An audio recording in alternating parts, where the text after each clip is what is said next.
Assalomu alaykum va rahmatullohi va barakatuh. Hurmatli Ekoferma kanali muxlislari, mana roppa-rosa 1 sutka bo'ldi dimlab qo'yganimizga.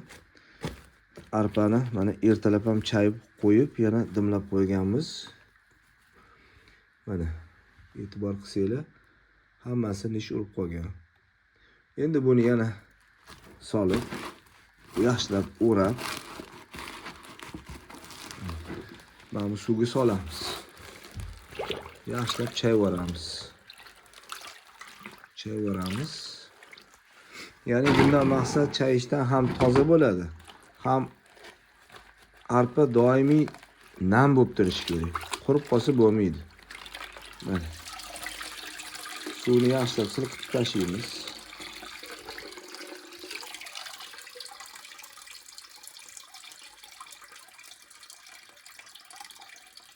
Yaxshilab silqitib tashlab,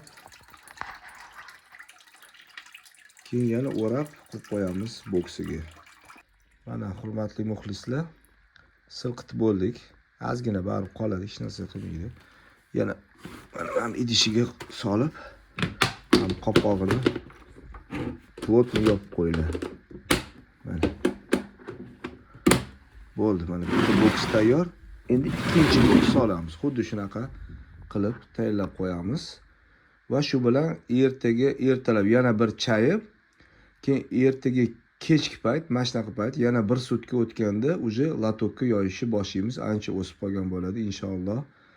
Assalomu alaykum va rahmatullohi va barakatuh. Keyingi videogacha ko'rishguncha xayr.